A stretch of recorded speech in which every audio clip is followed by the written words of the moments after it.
নমস্কার বন্ধুরা, কম্পিটিটিভের দুনিয়ায় আপনাদের প্রত্যেকে স্বাগত এবং আপনাদের সাথে আছি আমি পরমদীপ। তো সকালে আমার একজন সাবস্ক্রাইবার কয়েকটি কোশ্চেন করেছিলেন। কোশ্চেনগুলোকে কি এনসিইআরটি পড়লে কি ভূগোলে ইকোনমিতে আর কোনো বই পড়তে হবে, বা আমরা এনসিইআরটি 11-12-এর যে ইকোনমি এবং জিওগ্রাফি সেটা কী বইগুলো পড়বো। নেক্সট, ভূগোলে মাজিদ হোসেন কি সত্যিই পড়তে হবে, ইকোনমিতে রমেশ সিং পড়লে কি হবে, অথবা রমেশ সিং কি পড়তেই হবে, ম্যাপের মাধ্যমে কীভাবে স্টাডি করব, আর আটলাস বুঝতে পারি না তো কী করব। তো আমি এই যে কোশ্চেনগুলো আমি ভাবলাম কমেন্ট বক্সে অ্যান্সার না দিয়ে আমি এই ভিডিওর মাধ্যমে অ্যানালিসিস করি, কারণ সেটা বুঝতে অনেকটা সুবিধা হবে যে আমাকে কমেন্ট করেছেন তার জন্যেও। তাছাড়া বাকি সমস্ত স্টুডেন্ট, বাকি সমস্ত বিগিনার যাদের মধ্যে বিভিন্ন রকমের কনফিউশন তৈরি হয়, তো সাধারণত বিগিনারদের মধ্যে অনেক রকম কনফিউশন তৈরি হয়, আমরা কোন বইটা পড়বো, এই বইটা কি এই বইটার সাথে কম্পেয়ার করা যেতে পারে। তো এই রকম ক্ষেত্রে বিগিনারদের আমি একটি সাজেশান দেব যে আপনি নিজে ঠকে শেখার থেকে অন্য যে এর আগে ঠকে শিখেছে তার থেকে শিখুন। আপনি যদি নিজে ঠকে শিখতে চান তাহলে কিন্তু আপনার লাইফের অনেকটাই চলে যাবে, আপনার যে প্রিপারেশান ফেস তার কিন্তু অনেকটাই এই যে নিজে ঠকে শিখতে গিয়ে নষ্ট হয়ে যাবে। তো আমি এই ব্যাপারগুলো যেটা লক্ষ্য করেছি নিজের মধ্যে সেগুলো আপনাদের সাথে ডিসকাস করবো এর মাধ্যমে। চলুন ভিডিওটা শুরু করা যাক। তার পূর্বে এই যে পর্ণদীপস ওপিনিয়ন এই যে ইউটিউব চ্যানেল, এই চ্যানেলটিকে সাবস্ক্রাইব করতে ভুলবেন না। এই চ্যানেলে আপনারা বিভিন্ন রকমের ডব্লিউবিসিএস এবং ইউপিএসসি রিলেটেড বুক রিভিউ পাবেন, আর এই বুক রিভিউয়ের মাধ্যমে বুঝতে পারবেন কোন বইটা আপনার পক্ষে সুইটেবল। লিঙ্ক ডেসক্রিপশন বক্সের প্রথমেই দিয়ে দেবো। আর আমি রিসেন্টলি একটি স্টাডি মেটেরিয়াল তৈরি করেছি, WBCS preliminary last time revision capsule. এখানে 500+ এক্সপেক্টেড কোশ্চেনের নিয়ে আলোচনা করা হয়েছে। শুধুমাত্র এই যে কোশ্চেনগুলো এগুলো অনলাইনের বেসড কিন্তু হয়নি, এখানে আমি বিভিন্ন বই থেকে, যেমন এম লক্ষ্মীকান্ত, ইভেন আমি ডব্লিউবিসিএস ম্যানুয়াল থেকেও কয়েকটি ফটো সেগুলো স্ক্যান করে ওই ম্যাটেরিয়ালের মধ্যে অ্যাড করেছি, যেগুলো প্রয়োজন, যতটা প্রয়োজন সেগুলোই অ্যাড করেছি। এবং লাস্ট টাইমে আমাদের কী কী রিভিশন করতে হবে সেগুলো আমি অ্যাড করে দিয়েছি। তো দাম মাত্র 75 রুপিস রাখা হয়েছে, আপনারা গিয়ে কিনে নিতে পারেন, আমি লিঙ্ক ডেসক্রিপশন বক্সে দিয়ে দেবো। এখানে প্রচুর কিন্তু আমি ইম্পর্টেন্ট প্রিভিয়াস ইয়ার্স থেকে এবং বিভিন্ন মক টেস্টের থেকে সাজেশান তৈরি করেছি। তো অবশ্যই গিয়ে বইটা কিনুন, একবার পড়ে নিন এক্সামের আগে, তাহলে দেখতে পাবেন এখান থেকে কিন্তু অনেক কোশ্চেন আপনারা ডিরেক্টলি কমন পেতে পারেন। চলুন এবার আজকে আমাদের যে আসল বা মূল বিষয় সেখানে চলে আসি। প্রথম যে কোশ্চেন, এই কোশ্চেনটা একটু পরে আলোচনা করছি, তার আগে আমরা এই দুটো কোশ্চেন আলোচনা করে নিই। ভূগোলে মাজিদ হোসেন কি সত্যিই পড়তে হবে, ইকোনমিতে রমেশ সিং কি পড়তেই হবে। 1 নম্বর কোশ্চেন, ভূগোলে মাজিদ হোসেন কি পড়তেই হবে এমন কোনো কথা নেই। ইভেন মাজিদ হোসেন পড়াটা কিন্তু একটি বোকামি। কেন আমি এটা বলছি মাজিদ হোসেন পড়া বোকামি, কারণ মাজিদ হোসেনে আপনি যদি লক্ষ্য করেন সেখানে প্রচুর পেজ দেখবেন, অ্যারাউন্ড 800+ পেজ, এবং মাজিদ হোসেনের ল্যাঙ্গুয়েজ কিন্তু তুলনামূলক টাফ। মাজিদ হোসেনের যে বইটা, ওই বইটা জিওগ্রাফি অপশনাল, ইউপিএসসির ক্ষেত্রে জিওগ্রাফি অপশনালের বেসিসে লেখা অনেকটাই। তো আপনি যদি জিওগ্রাফি অপশনাল না নিয়ে থাকেন, আপনার মাজিদ হোসেন পড়াটা বোকামি, কারণ 800+ পেজ এবং সেটা পড়ে রিভিশন করা সেটাও কিন্তু একটা জটিল ব্যাপার। তবে আপনি মাজিদ হোসেন আপনার সাথে রাখতে পারেন, তার কারণ ম্যাপ বুঝতে না পারলে মাজিদ হোসেনে দেখবেন ম্যাপগুলো খুব সুন্দর করে দেওয়া রয়েছে। যে কোনো চ্যাপ্টার পড়ার সাথে সাথে মাজিদ হোসেন খুলে রেখে ওর যে ম্যাপগুলো, সেই ম্যাপগুলো একটু জাস্ট চোখ বুলিয়ে নেবেন, তাহলে কিন্তু আপনার বুঝতে অনেকটা সুবিধা হবে। নেক্সট, মাজিদ হোসেন তো গেল, মাজিদ হোসেন আমাদের একেবারেই পড়তে হবে না। মাজিদ হোসেনের পরিবর্তে কী পড়তে হবে সেটা একটু পরে বলছি। ইকোনমিতে রমেশ সিং কি পড়তেই হবে, এটাও অ্যান্সার না। ইকোনমিতে রমেশ সিং কিন্তু ইউপিএসসির ক্ষেত্রেও পড়া লাগে না, ডব্লিউবিসিএসের ক্ষেত্রেও পড়া লাগে না। রমেশ সিংয়ের যে কনসেপ্ট সেটা কিন্তু তুলনামূলক অনেকটাই জটিল।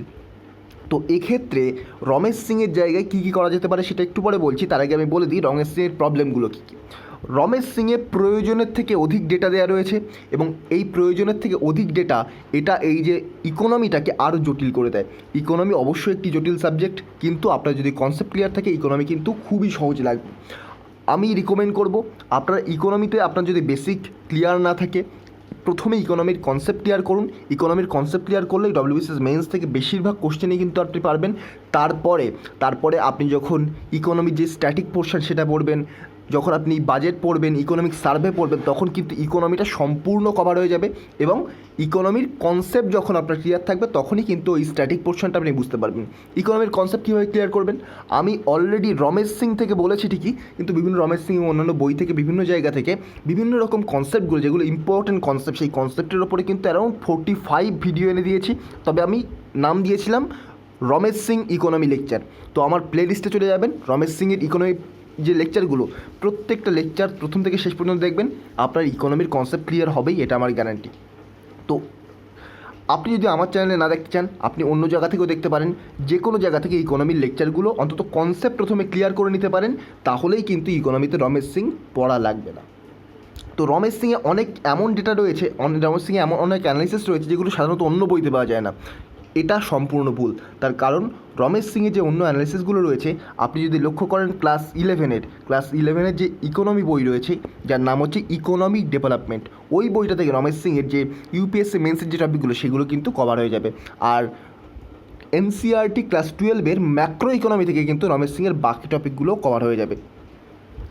নেক্সট কোশ্চেন আসবো, এনসিইআরটি পড়লে কি ভূগোল আর ইকোনমিতে আর কোনো বই পড়তে হবে কি না? তো এই কোশ্চেনের অ্যান্সার হচ্ছে এনসিইআরটি পড়লে আপনি যদি ডব্লিউবিসিএস দেন, দুটো ভাগ করছি আমি ডব্লিউবিসিএস ইউপিএসসির ক্ষেত্রে।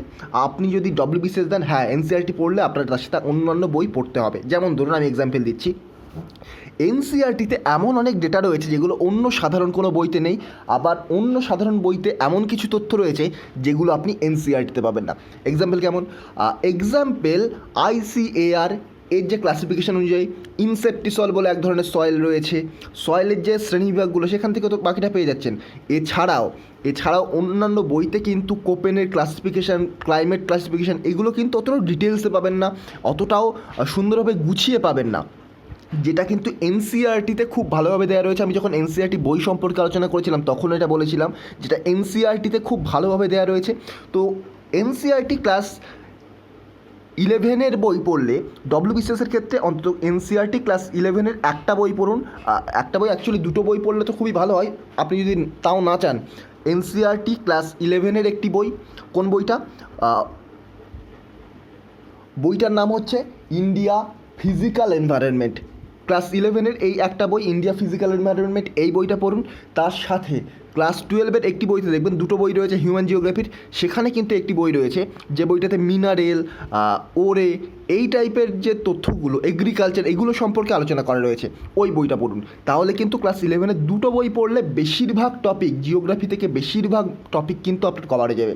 তবে যে টপিকগুলো কভার হবে না আমি সেগুলো বলে দিচ্ছি।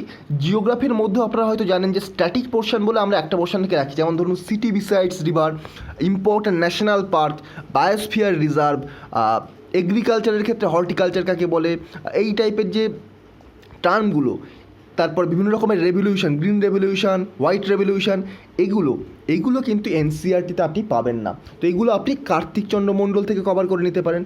আবার একটা কথা বলি, এনসিইআরটি ক্লাস 11-এর আর একটা বই রয়েছে, বইটার নাম হচ্ছে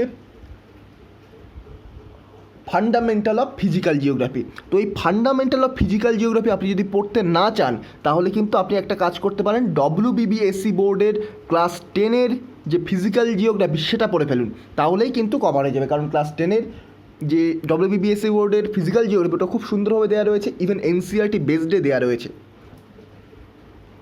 তো জিওগ্রাফি থেকে মোটামুটি এই কয়েকটি সোর্স করলে আমাদের হয়ে যাবে। আমি আরেকটু ক্লিয়ার করে বলে দিচ্ছি।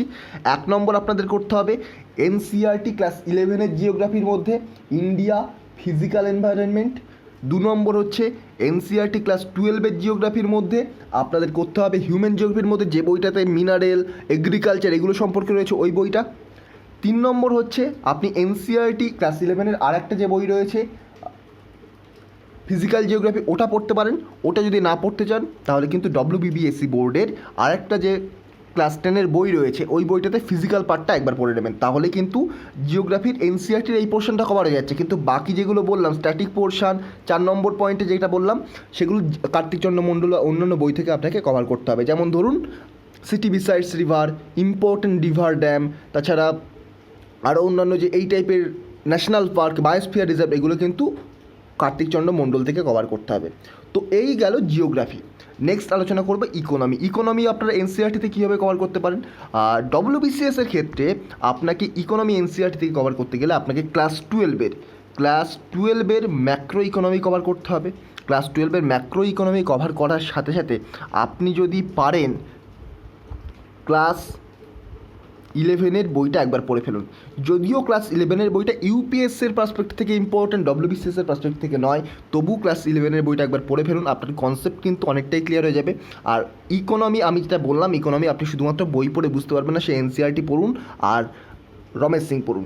আপনি আমার লেকচার দেখুন অথবা অন্যান্য অনেক ফ্রি ইউটিউব চ্যানেল রয়েছে যেখানে ইকোনমির লেকচার অ্যাভেলেবেল রয়েছে। আমার লেকচার ভালো লাগলে আমার লেকচার দেখুন, অন্য কারোর লেকচার ভালো লাগলে তার লেকচার দেখুন, কিন্তু সেখান থেকে এই যে ইকোনমির পোর্শনটা আপনি কভার করে নিন, একবার কনসেপ্ট ক্লিয়ার করে নিন, তারপরে বইটা পড়ুন 11-এর এবং 12-এর বইটা, তাহলে কিন্তু ইকোনমিতে আপনার আর কিচ্ছু লাগবে না। ইকোনমিতে আপনার রমেশ সিং একেবারেই লাগবে না, ইভেন শুধুমাত্র এনসিআরটি ক্লাস 12-এর ওই ম্যাক্রো ইকোনমি তার সাথে যে লেকচারগুলো ওর মাধ্যমেই আপনি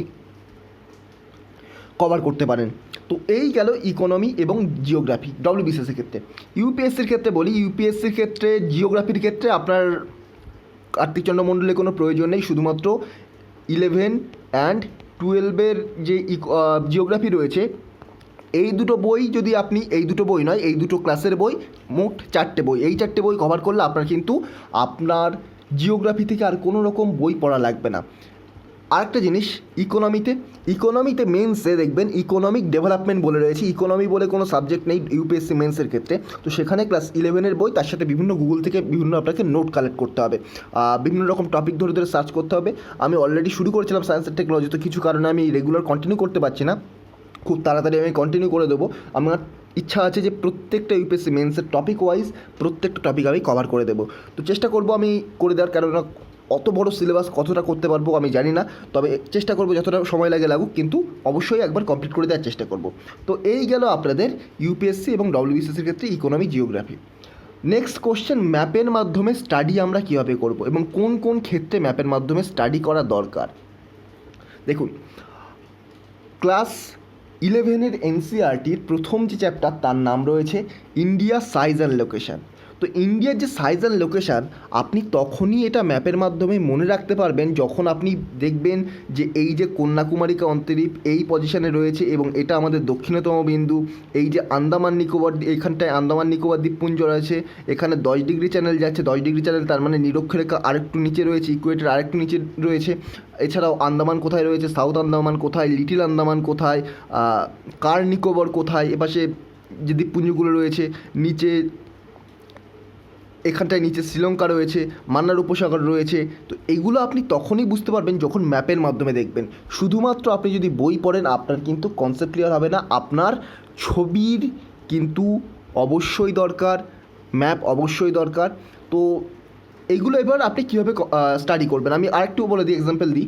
চ্যাপ্টার 2-তে দেখবেন ফিজিওগ্রাফি ডিভিশন অফ ইন্ডিয়া রয়েছে। ফিজিওগ্রাফি ডিভিশন অফ ইন্ডিয়াতে আপনি হিমালয় কিন্তু বুঝতে পারবেন না। দেখুন, হিমালয়ের এই যে 3টে ভাগ, উত্তর দক্ষিণে 3টে ভাগ, গ্রেটার হিমালয়, লেজার হিমালয়, শিবালিক, পূর্ব পশ্চিমে 4টে ভাগ রয়েছে, নদীর মধ্যে শেতলুজ নদী এবং ইন্দুজ নদীর মধ্যে, শেতলুজ নদী কালী নদীর মধ্যে, কালী নদী তিস্তা নদীর মধ্যে, তিস্তা নদী তার সাথে ব্রহ্মপুত্র নদীর মধ্যে। এই যে ভাগগুলো, এই ভাগগুলো কিন্তু আপনি ম্যাপ না দেখলে বুঝতে পারবেন না। তো ম্যাপ আপনি কীভাবে দেখবেন এর জন্য, তো এখান থেকে একটা কোশ্চেনের অ্যান্সার হয়ে যাবে যে আটলাস আমি বুঝতে না পারি না, তো আমি কি করতে পারি। দেখুন, আটলাসে কিন্তু যতটা বলা হয় টপারদের দ্বারা রিকমেন্ড করা হয়, আটলাস কিন্তু অতটা হেল্পফুল নয়, এটা আমার পার্সোনাল ওপিনিয়ন। তার কারণ আমি কেন বলছি, আটলাস দেখুন, আপনি যখন আটলাসকে স্টাডি করবেন যে কোনো একটা পজিশন খুঁজতে আপনার টাইম লাগবে, এবং আপনি যদি না জানেন, আপনার যদি একটা ধারণা থাকে যে এই পজিশনটা এখানে অবস্থান করছে, আপনি কিন্তু কখনোই আটলাসের মাধ্যমে সেই পজিশনটাকে খুঁজে পাবেন না। ইভেন আটলাসে এত তথ্য, এত মানে ম্যাপের পয়েন্টিং একসাথে করে দেওয়া সাধারণ বিগিনারদের পক্ষে বা ইভেন যারা অনেক দিন ধরে রয়েছে তাদেরও কিন্তু বোঝা খুব মুশকিল হয়ে যায়, খুঁজে পাওয়া খুব মুশকিল হয়ে যায়। আপনি হয়তো জানছেন এখানে রয়েছে, কিন্তু তবু আপনি খুঁজে পাচ্ছেন না, প্রচুর টাইম কিন্তু আটলাস পড়তে গেলে চলে যায়। তো এক্ষেত্রে আমি রিকমেন্ড করব আটলাস আপনার দরকার নেই। আপনি যদি বিগিনার হন অথবা আপনি যেই হয়ে থাকুন না কেন, আটলাসকে আমি রিকমেন্ড করবো না। আটলাস অবশ্যই হেল্পফুল, যদি আপনার হাতে নির্দিষ্ট টাইম থাকে, এনাফ টাইম থাকে, অবশ্যই আপনি ধীরে ধীরে আটলাস পড়তে পারেন, কিন্তু আটলাসে কিন্তু আপনার অনেকটা টাইম এখানে কনজিউম করে নেবে আটলাস। তো সেক্ষেত্রে আপনি কী করতে পারেন, ধরুন আপনি দুন উপত্যকা খুঁজছেন। তো দুন উপত্যকা আপনি কীভাবে খুঁজে পাবেন, আপনি একটা জিনিস লিখবেন, টাইপ করবেন গুগলে দুন উপত্যকা ইন ইন্ডিয়ান ম্যাপ বা Doon valley in Indian map, search করলেন, করে সঙ্গে সঙ্গে এখানে দেখবেন এখানে প্রথমে থাকে অল অপশান। গুগলে ক্রোমের কথা বলছি, প্রথমে এখানে থাকে অল অপশান, তারপরে থাকে নিউজ অপশান বা ইমেজ অপশান। তো আপনারা এই যে নিউজ অপশান থাকে, এখানে ধরুন ইমেজ অপশান রয়েছে, তো আপনি এই ইমেজ অপশানে চলে যাবেন। ইমেজ অপশানে দেখবেন ম্যাপের অনেক ফটো, তার মধ্যে ভারতের ম্যাপ, এবং সেখানে দুনকে পয়েন্টিং করা রয়েছে। শুধুমাত্র যে পয়েন্টের কথা বলছেন সেই পয়েন্টটাই কিন্তু সেখানে পয়েন্টিং করা থাকে, প্রচুর ইমেজ থাকে, ফ্রি ইমেজ রয়েছে। ডাউনলোড করলেন, দেখে নিলেন। যদি ইম্পর্টেন্ট রিভারের দরকার হয়, সেখান থেকে আপনি লিখলেন ইম্পর্টেন্ট রিভার অফ ইন্ডিয়া বা হিমালয়ান রিভার অফ ইন্ডিয়া বলে সার্চ করলেন গুগলে, তারপরে এখানে ইমেজ অপশানে চলে গেলেন, সেখান থেকে একটা ভারতের ম্যাপ ডাউনলোড করে নিলেন। তার মধ্যে রিভারগুলো ধরুন পয়েন্টিং করা রয়েছে, সেই রিভারগুলোকে হয়তো আপনি প্রিন্ট আউট করে নিলেন, সেখানে আপনার খুব হেল্প হবে। তো এইভাবে কিন্তু আপনাকে ম্যাপের মাধ্যমে প্রত্যেকটা স্টাডি করতে হবে। আপনি ধরুন গ্রেটার হিমালয় জানেন না কোথায়, লেজার হিমালয় জানেন না, শিবালিক কোথায় জানেন না, একই পন্থায় আপনি কিন্তু সার্চ করতে পারেন। আর আপনার সামনে ফোন বা ল্যাপটপ বা কম্পিউটার যাই হোক খুলে রাখবেন, জাস্ট 2 থেকে 3 সেকেন্ড আপনার লাগবে সার্চ করতে। আপনার টাইপিং স্পিডের উপর সেটা ডিপেন্ড করবে, তাছাড়া আপনার কিন্তু আর কোনো এক্সট্রা টাইম লাগবে না। কিন্তু আটলাস খুঁজতে গিয়ে কিন্তু একটা পয়েন্ট খুঁজতে আপনার 5 মিনিট পর্যন্ত লেগে যেতে পারে। তো সেই ক্ষেত্রে আমি একটা রিকমেন্ড করব যে আপনার গুগল সার্চ করুন। গুগল সার্চে কিন্তু আপনি যে কোনো ম্যাপ খুব তাড়াতাড়ি পেয়ে যাবেন এবং পয়েন্টটাকে খুব তাড়াতাড়ি বুঝতে পারবেন। ইভেন ওয়ার্ল্ড ম্যাপের ক্ষেত্রেও একই জিনিস আপনাকে করতে হবে। তো ম্যাপের ক্ষেত্রে আপনি এভাবেই স্টাডি করছেন। তো আশা করছি আপনাদের যে কোশ্চেনগুলো, প্রত্যেকটা কোশ্চেনের আমি সলিউশন মোটামুটি দিতে পেরেছি। তো আপনাদের আর যদি কোনো রকম প্রবলেম থাকে, অবশ্যই আপনারা আমাকে কমেন্ট বক্সে জানাতে পারেন। আমি অবশ্যই আপনাদের কোশ্চেন অ্যান্সার দেওয়ার চেষ্টা করবো, কিন্তু লেজিটিমেট কোশ্চেন করবেন। তার কারণ অনেকে এমন কোশ্চেন করেন, খুব বোকা বোকা কোশ্চেন। তার কারণ ধরুন আমি ভিডিও করে দিলাম যে ইউপিএসসি কি বাংলায় দেওয়া যায়, এই নিয়ে ভিডিও করেছি, তার নিচে আমাকে আমার কমেন্ট আসছে ইউপিএসসি কি বাংলায় দেওয়া যায়। তাহলে ভিডিওটা আপনি আদৌ দেখেননি, ভিডিও না দেখে আপনি কমেন্ট করছেন ইউপিএসসি কি বাংলায় দেওয়া যায় কিনা। তো এই টাইপের কোশ্চেন কিন্তু খুব বোকা বোকা কমেন্ট আসে। তো সেক্ষেত্রে কিন্তু একেবারে রিপ্লাই করার একেবারে মানসিকতা নষ্ট হয়ে যায়। কিন্তু এই টাইপের যে কোশ্চেনগুলো খুবই কিন্তু ইনোভেটিভ কোশ্চেন, এবং বিগিনারদের এই প্রবলেমগুলো কিন্তু ফেস করতে হয়। প্রত্যেকটা বিগিনারের, কেউ কিন্তু টপার হয়ে জন্মায় না, তাদেরকে প্রত্যেককে এই প্রবলেমগুলোকে ফেস করতে হয়। তো অবশ্যই এই টাইপের ইনোভেটিভ কোশ্চেন করুন, অবশ্যই আমি আপনাদের রিপ্লাই করার চেষ্টা করব, হয় কমেন্ট বক্সে। যদি কোশ্চেনগুলো আরও ভালো হয় তখন কিন্তু আপনাদের এরকম ভিডিও করে দেবো। চলুন, এই ছিল ছোট্ট ভিডিও। যদি ভিডিওটা ভালো লেগে থাকে আমার চ্যানেলটিকে সাবস্ক্রাইব করে পাশে থাকা বেল আইকনটি প্রেস করতে ভুলবেন না। চলুন আজকের মতো গুড বাই। পরবর্তী ভিডিওতে আপনার সাথে আবার দেখা হবে। Thank you.